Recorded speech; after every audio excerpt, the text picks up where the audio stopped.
కాదమ్మా, ఒక 20 ఏళ్ళు కలిసున్న సెకండ్ వైఫ్ అనుకుందాం నువ్వు. నిన్ను పిల్లల్ని వదిలేసి అన్ని బాధ్యతలు చూసుకున్నా కూడా మళ్ళీ కొత్తగా ఇంకొక ఆవిడ పట్టుకొని లేచిపోయాడు, పారిపోయాడు ఒక రకంగా. అలాంటి వ్యక్తి కోసం నువ్వెందుకు ఇంత తాపత్రయపడుతున్నావు, లేదు ఇంత మేడం, బాధపడుతున్నావు? నాకు ఆయన కావాలి మేడం. చాలా మంచోడు మేడం, నాకు ఏ రోజు ద్రోహం చేయలేదు. ఎంత మంచోడు అంటే అసలుకి నాకు కన్నెము నీళ్ళు కూడా రానివ్వలే మేడం. ఇప్పుడు వస్తున్నాయి అవే కదమ్మా, ఇప్పుడు వస్తున్నాయి ఏంటి? కన్నీళ్ళగా? కన్నీళ్ళ లేకపోతే ఇంకేమన్నా వస్తున్నాయా? లేదు కదా, కన్నీళ్ళేగా.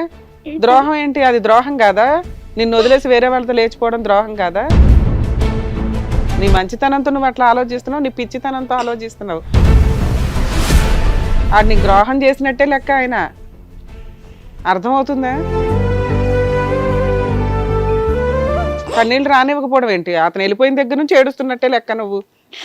ఓకే, చెప్పు నాన్న. అని వెళ్ళిపోయాను మేడం. ఇంకా కర్నూలుకి వెళ్ళాం మేడం. వెళ్ళి వాళ్ళ అమ్మని వాళ్ళ నాన్న అందరం కలిసాం మేడం. మా అమ్మాయి రాలేదు, మా అమ్మాయి పలానా చోట పని చేస్తుంది, మా అమ్మాయి తిరిగిపోద్ది, దాన్ని వదిలేసుకున్నాం ఎప్పుడు అని అన్నారు మేడం. అంటే వాళ్ళ వదిన వచ్చింది, వదిన వచ్చి మా అమ్మాయి చిన్న అమ్మాయి, మా అమ్మాయిని ఏదో మోసం చేసిండు మీ ఆయనే, అది అని ఆమె మాట్లాడుతుంది.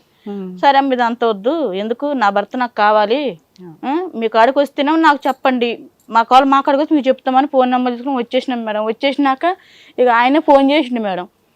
వచ్చేసినాక ఒక వారం, ఒక 10 రోజులు ఎంక్వైరీలు చేస్తున్నారని అతనికి తెలిసింది కూడా. ఫోన్ చేసి ఇట్లా వెళ్ళావంటే ఏ చేసావంటే, ఎందుకు డబ్బులు ఖర్చు పెడుతున్నావు, ఎందుకు అట్లా తిరుగుతున్నావు, నేను ఎక్కడికి వెళ్ళలేదు, హైదరాబాద్లో ఉన్నాను, వస్తాను అని అంటున్నాడు. మరి రాయ్యారా, మరి నీకు ఏమన్నా నేను చేస్తున్నాను, ఎంతగానో ఏడిపిస్తున్నావు నువ్వు అంటే, నేను పడితే వస్తున్నాను కదా. ఇంకోటి మేడం, మా అక్క సొంత అక్కను కూడా మేడం, మా అక్కను కూడా మోసం చేశాడు మేడం వీడు. కానీ మా వాళ్ళందరిని కూడా నమ్మ కూడా మంచోడు అని చెప్పి మా అక్కను కొట్టాను మేడం. మా అక్కను కొట్టి మా మీద 70,000 రూపాయలు పంచాయతీ వేస్తే 1 రూపాయి కట్టను. నా మొగుడు తప్పలేదు, ఆడదాన్ని కూడా తప్పే ఉంటుందని చెప్పి మా ఆయన వెనకేసుకొని అక్కడి నుంచి వచ్చేసాడు మేడం. అక్కను కూడా మోసం చేశాడు మేడం. అంటే ఏ రకంగా అమ్మా? ఫిజికల్ గా ఆవిడతో కూడా పెట్టుకున్నాడు మేడం. మా అక్కగా డబ్బులు తీసుకోవటం, మా అక్క అది ఇది కొనియటం, నేను హాస్టల్లో పనికి పోయేదాన్ని, అలా చేశాడు మేడం. సరే అని ఇక ఉన్నా మేడం. ఇక నా భర్త నాకు కావాలని చెప్పి నేను అక్కడ పోరాడుతూనే ఉన్నాను మేడం. కావాలని అంటూనే ఉన్నా. వచ్చినాక ఫోన్ చేసిండు మేడం. 10 రోజులకు ఫోన్ చేసి, ఎందుకు డబ్బులు ఖర్చు పెడుతున్నావు, అక్కడెక్కడ ఎందుకు తిరుగుతున్నావు, హెల్త్ బాగాలే కదా, అది మన హెల్త్ బాగాలేని సంగతి తెలుసు, నాకంటూ ఎవరు లేరు, పిల్లలు ఉన్నారు మేడం, పెద్దవాళ్ళే, వాళ్ళు నన్ను ఇప్పుడు పోయినా కూడా బంగారులో చదువుకుంటారు కాదంటలే. కానీ ఇప్పుడు నాకు పెద్ద కొడుకు, మా చిన్న కొడుకు చాలా మంచివాళ్ళు మేడం. వాళ్ళ కాడికి వెళ్తేనేమో పిల్లలు కొట్టుకుంటారు కోడళ్ళు. నేను అడిగినానుకో, అడిగితేనేమో నీవే అవుతుంది అది అని మా కోడళ్ళు అంటారు. అని నేను వాళ్ళ కాడికి కూడా బాటం మానేసిన మేడం. నా భర్త నాకు కావాలని పోరాడుతూ ఉన్నా మేడం. రామ్మ అంటే వస్తాను కానీ మళ్ళీ పంచాలు గించాలు పెట్టొద్దు, నన్ను కొట్టొద్దు, చేయొద్దు అంటే, నేను ఏదో పొరపాట్లు ఏదో కోపం మీద 2 దెబ్బలు కొట్టానయ్యా. నేను ఈ రోజు నేను ఒక మాట అన్నానా, ఆ రోజు కొట్టాను మేడం. నాకు చెప్పినప్పుడు వీడియో నా ఎవరు నా పేరు అన్నప్పుడు కొట్టాను మేడం. అన్నాక తర్వాత వస్తాను, ఎవ్వరు కొట్టేయొద్దు, చేయొద్దు, పంచలు పెట్టొద్దు, నేను ఏం చేయనయ్యా, నీ మీద ఒట్టు రాయ్యా అంటే వస్తానని వచ్చాడు మేడం. తెల్లగట్ల 4 గంటలకి, మధ్యాహ్నం 12 గంటలకు ఫోన్ చేసాడు, తెల్లగట్ల 4 గంటలకు వచ్చేసాడు. వచ్చి మా మనవరాలకు ఒక 4-5 ఫ్రాకులు వేయి కొనుక్కొచ్చాడు. 30,000 పట్టుకెళ్ళిపోయాడు. 1 రూపాయి కూడా తేలేదు, 5,000 పట్టుకొచ్చాడు. నేను డబ్బులు కూడా అడగలే మేడం. ఫ్రాకులు తెచ్చాడు, అయిపోయింది. మళ్ళీ ఉన్నాడు మేడం. లేదు మేడం, రాలే మేడం. నేను 30,000 తీసుకున్నా, ఆయన 30,000 తీసుకున్నాడు. ఇంకా మా మరిది కాడే ఉండిపోయింది. వచ్చాడు మేడం. వచ్చినప్పుడు కూడా నేను ఇంకేం మాట్లాడలే, ఖాళీగా ఉంటున్నాడు. ఖాళీగా ఉంటాడు, మా పెద్ద అబ్బాయి అన్నాడు కదా, ఇంకెందుకు ఖాళీగా ఉంటున్నావు బాబాయ్, నా ఆటో ఉందిగా, నా ఆటో తోలుకో బాబాయ్, మంచిగా ఉండండి ఇప్పటికైనా, ఎందుకు అమ్మను బాధ పెడతావు, నేను నమ్మింది కదా బాబాయ్, మమ్మల్ని చిన్నపిల్లలు వదిలేసి వచ్చాడా లేకపోతే తెలియదు మేడం ఆ సంగతి నాకు. ట్రాఫిక్ అడగలే మేడం, డబ్బులు కూడా అడగలే మేడం. సరే అని ఆటో తోలుకోయాను. సరే తోలుకుంటా అన్నాడు. ఒక 4 రోజులు ఇంట్లోనే ఉంటే నేను బయటకు వెళ్ళాను, నా మొఖం నాకు బయట చెబుద్ది కదా అన్నాడు. సరే ఉండమని చెప్పిన మేడం. ఉన్నాడు, మంచిగా చేశాడు మేడం. మళ్ళీ ఏమైందో చెప్పాలి కూడా మళ్ళీ వెళ్ళిపోయాడు మేడం. మళ్ళీ వెళ్ళిపోయాడు. ఇంట్లో 15,000 డబ్బులు ఉంటే పట్టుకుని వెళ్ళిపోయాడు డబ్బులు. మళ్ళీ వెళ్ళిపోయాడు మేడం. ఒకసారి ఆటో తీసుకెళ్లి తాకట్టు పెట్టి ఎంజాయ్ చేశాడు. అక్కడ డబ్బులు అయిపోయినాయి, నువ్వు ఫోన్ చేసావేమో అన్నట్టు ప్రేమతో వచ్చినట్టు. ఎన్ని రోజులు ఉన్నాడమ్మా రెండోసారి వచ్చి? 4 రోజులు ఉన్నాడు మేడం. 4 రోజుల నుండి మళ్ళీ 17,000 పట్టుకొని వెళ్ళిపోయాడు. 17,000 పట్టుకొని మళ్ళీ వెళ్ళిపోయాడు మేడం. వెళ్ళిపోయి ఫోన్ చేసి, ఇగో నేను ఎక్కడికి వెళ్ళలేదు, నువ్వు నా గురించి ఎతకొద్దు, చేయొద్దు, డబ్బులు ఖర్చు పెట్టద్దు, నేను బొంబాయి వెళ్తున్నాను, దుబాయ్ వెళ్తున్నాను, బొంబాయి అన్నాడు మేడం.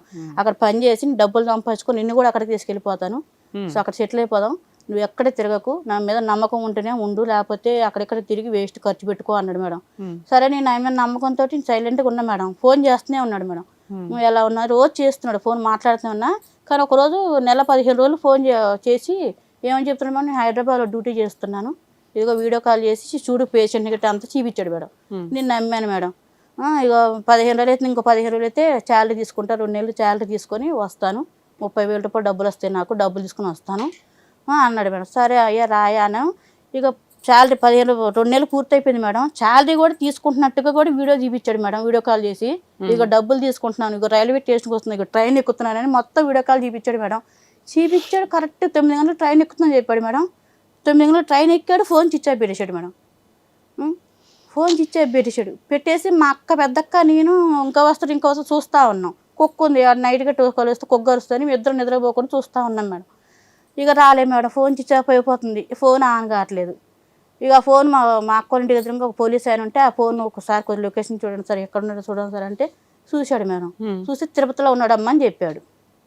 తిరుపతిలో ఉన్నాడు. అదే తిరుపతికి ఎందుకు వెళ్ళినానంటే ఇక నీకేమో దుబాయో బొంబాయో అని చెప్పినవాడు తిరుపతిలో మళ్ళీ దుకాణం స్టార్ట్ చేశాడు అని మేడం. నిన్ను ఇక సరే సైలెంట్గా ఫోన్ ఇక వాడికి ఏమో నేను ఇష్టం లేదనుకుంటా ఏమో అని మనసు ఇరగొట్టుకొని ఉన్నా మేడం. ఉంది ఇక మా అక్క నేను పప్పలేదు పగంతకు చేసుకుంటా ఉంటే మళ్ళీ వీడియో కాల్ చేశాడు మేడం. వీడియో కాల్ ఫోన్ చేసి ఏం చేస్తున్నావు అంటున్నాడు.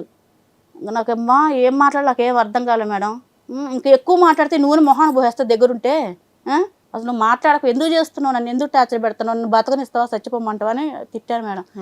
తిడితే ఇక ఏం లేదు, ఇగో నీకు దండం పెడతాను, నువ్వు నాకు కావాలి, నేను మోసం చేయను, నేను పలానా దగ్గర ఉన్నాను, నువ్వు ఎక్కడున్నావు కూడా నాకు అడ్రస్ మొత్తం తెలుసు, కానీ నేను రాను, నాకు అవసరం లేదు నువ్వు అని అన్నాను మేడం.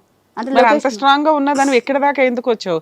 ఆయన అటు ఇటు తిరిగి ఎప్పటికప్పుడు నీ వాల్యూ తెలుసుకొని వస్తాడు కదా, ఇక్కడికి ఎందుకు వచ్చావు మరి? నాకు ఆయన కావాలనే నా భర్త అంటే కొన్ని రోజులు స్ట్రాంగ్ గా ఉన్నావు కానీ మళ్ళీ కొన్ని రోజులకి ఆయన గుర్తు వస్తున్నాడు మేడం. ఒంటరి జీవితం అన్నది భరించలేకపోతున్నాను మేడం. పిల్లలు ఉన్నారు, వాళ్ళ మనవాళ్ళు మనవరాళ్ళు ఉన్నారు, ఉన్నారు సార్, ఎవరికెవరు అవుతారు సార్, ఎవరు కారు సార్ ఈ రోజులల్లా. మరి ఇతను నిన్ను వదిలిపెట్టి వెళ్ళిపోయాడు కదా, వెళ్ళిపోయినా లేదు సార్, వెళ్ళిపోయిన కొద్దిగా మీరు దయచేసి మీరు ఎలాగైనా చేయండి సార్. నువ్వే చెప్తున్నావు అంతకు ముందు వేరే సంబంధం ఉంది, మీ అక్కతో సంబంధం ఉందంటావు, ఇప్పుడు ఈ అమ్మాయితో ఉందంటావు, వస్తాడు వెళ్ళిపోతాడు, ఆటో తాకట్టు పెడతాడు, ఇంట్లో డబ్బులు తీసుకెళ్తాడు, ఇంకా ఆయనే కావాలంటే ఎట్లా? ఇప్పుడు ఆయన కావాలంటే ఇప్పుడు నువ్వు అడ్జస్ట్ అయిపోతావా? ఆ అమ్మాయిని కూడా తెచ్చుకుంటే అట్లా కూడా అయ్యాను సార్. అట్లా కూడా ముగ్గురం కలిసి ఉంటున్నా కూడా ఇప్పుడు వాళ్ళంతా ఒకటే మేడం, నన్ను కొట్టి బయటికి వెళ్ళగొట్టారు మేడం. ఇంకా నీకు దండం పెడతా, నువ్వు నాకు కావాలి, నాకు ఇదేదో మాయో మంత్రం ఏదో చేసింది, నా వల్ల కావట్లేదు, నీ కాడికి వస్తున్నామో అట్లా అవుతుంది, ఆడిపోతే నీకు ఎట్లా అవుతుంది అంటే ఇద్దరు ఎవరినో కొన్ని అబ్బాయి ఇద్దరిని వదులుకోలేకపోతున్నాడు అని ఇద్దరిని ఎవరినో ఒకరిని డిసైడ్ అవ్వు, ఉన్నమాట చెప్పు, నాకు ఆబద్ధం చెప్తే నీకు తెలుసు, నాకు ఆబద్ధం చెప్తే బీపీ పెరిగిపోద్ది, నా వల్ల కాదయ్యా అని దండం దాన్ని పెడతంటే నీకు దండం పెడతా అబ్బాయి ఒక్కసారి క్షమించు, నేను తిరుపతిలో ఉన్నాను, అడ్రస్ మొత్తం రూమ్ నెంబర్ అంతా చూపించింది మేడం, ఫోన్ లొకేషన్ మొత్తం చూపిస్తే నేను చెప్పిన కూడా. సరే అట్లా అంటే నీకు అడ్రస్ తెలుసా అంటున్నావు కదా, నువ్వు రా, వచ్చి ఏమన్నాడు మేడం, నువ్వు రా తిరుపతికి వచ్చి ఏమన్నట్టుగానే నువ్వు ఫోన్ చెయ్యి నాకు, నేను ఎత్తుతాను దాని పక్కన, ఎందుకు ఫోన్ చేసాను అంటాను, అన్నాక ఏంది నువ్వు ఎక్కడనో తెలిసి నేను వస్తున్నాను ఇప్పుడు అని చెప్పు, నేను రమ్మని నేను అంటాను, వచ్చినాక మా వాళ్ళందరూ వస్తామని చెప్పు అన్నాడు మేడం. సరే అని నేను ఫోన్ చేసిన మేడం, బయలుదేరుతున్నాను, ఒక్కదనే వెళ్తున్నారు, మా అక్క వాళ్ళు కూడా ఎవరు చెప్పకుండా ఒక్కదనే బయలుదేరిన మేడం. వెళ్ళాను, కరెక్ట్గా 1 గంట బస్సు ఎక్కాను మేడం. అక్కడికి వెళ్ళటానికి 3 అయింది మేడం, తెల్లగట్ల 3 అయింది. దిగినాక ఫోన్ చేశా, నువ్వు వస్తావా మమ్మల్ని రమ్మంటావా నీ రూమ్ కాడికి, నేను ఫోన్ చేసిన, వద్దు నేనే వస్తా, మీరు ఎక్కడున్నారంటే బస్ స్టాండ్ కాడ అని చెప్పిన మేడం. నేనే వస్తున్నాను చెప్పి వచ్చాడు మేడం, ఆటో ఎక్కువ వచ్చాడు, వచ్చి నన్ను తీసుకెళ్ళాడు మేడం. తీసుకెళ్తే మధ్యలో ఏం చెప్తున్నా మేడం, నువ్వు వెళ్ళటం దాన్ని కొట్టు, దాన్ని కొట్టి నన్ను తీసుకెళ్ళిపో దాని కాడి నుంచి, నేను దాని దగ్గర ఉన్నాను, అది నాకు ఏదో చేసింది అని అన్నాడు మేడం. అని సరే అట్లనే చేసిన మేడం. వెళ్ళాను, అంత చిన్నగా అంత నాకు అది కూడా సాటి ఆడదాన్ని, నేను అసలు నేను కొడితే మహం జగదు మేడం, అలా కొట్టిన అంత కోపం వచ్చింది, కానీ సాటి ఆడదాన్ని 2 దెబ్బలు కొట్టిన, పిల్లలు ఏడుస్తున్నారు అని 2 దెబ్బలు కొట్టి ఆయన ఉండను తను తీసుకెళ్ళిపోని చెప్పాడు. కానీ అమ్మ అక్కడ మేము డబ్బులు చాలా మరికి అప్పిచ్చాము, వాళ్ళు మా ఆయన వస్తూనే ఇస్తున్నా అంటున్నారు, నాకు వీడు వద్దు, నాకు అవసరం లేదు, ఆ డబ్బులన్నీ వసూలు చేసుకున్నాక వీడిని ఎక్కడికన్నా పోని, నాకు అవసరం లేదమ్మా, 2-3 రోజుల్లో పంపించేస్తాను అని చెప్పేసి నేను ఆయన తీసుకుని వచ్చిన మేడం. వచ్చేసినాక ఇక అదేం చేసింది, సామాన్లన్నీ కట్టుకొని అక్కడ ఉన్నాయని అక్కడ కొద్దిగా అమ్మేసిందంట. అమ్మేసి వెళ్ళిపోయిందని నాకేం తెలియదు మేడం, వీడు చెప్పటం అని మా ఆయన తీసుకుని వచ్చేసిన మేడం. మా ఆయన తీసుకుని వచ్చేసి డైరెక్ట్ మా అక్క కాడికి వచ్చిన, మా అక్క కాడికి వచ్చి ఒక్క క్షణం కూడా నన్ను ఉంచలే మేడం, నన్ను ఒక్క క్షణం కూడా ఉంచుకుంటే పోదాం మనం హైదరాబాద్కి వెళ్ళిపోదాం మనం హైదరాబాద్కి వెళ్ళిపోయి మన బతుకు మనకి ఎవరొద్దు పిల్లలొద్దు ఎవరొద్దు అందరితో ఒక లైఫ్ అయింది కదా అని నన్ను హడావుడికి అసలు బట్టలు కూడా తెచ్చుకోవాలి మేడం. హడావుడికి నన్ను హైదరాబాద్ తీసుకొచ్చేసాడు మేడం. ఇక్కడ భద్రాచలం నుంచా? మా అక్క వాళ్ళ కాడి నుంచి సార్, అక్కడ దగ్గర. వరంగల్ నుంచి మేడం. తీసుకొచ్చేసాడు. మాకు తీసుకొచ్చేసి తెల్లారిపోయింది. 2 రోజులు డ్యూటీ లేదని ఆఫీస్లో ఉన్నాం మేడం. 3 రోజులు డ్యూటీ దొరికింది మేడం. డ్యూటీలో ఎక్కాము. ఎక్కినాక 20 రోజులు పని చేసాము మేడం ఇద్దరం కలిసి. అసలు హైదరాబాద్ నాకు తెలియదు మేడం. మా 20 రోజులు పని చేసినాక మా మేడం అసలు బయటకు వెళ్ళే పర్మిషన్ కూడా లేదు ఆఫీస్లో నుంచి. పెరుగు పెడతామని చెప్పింది మేడం. ఓకే. పెరుగు పెడతామని చెప్తే ఆ పెరుగు పెడతాం బయటకు వెళ్ళాడు మేడం. కథం బయటకు వెళ్ళిపోయాడు. ఫోన్ స్విచ్ ఆఫ్ వచ్చేస్తుంది.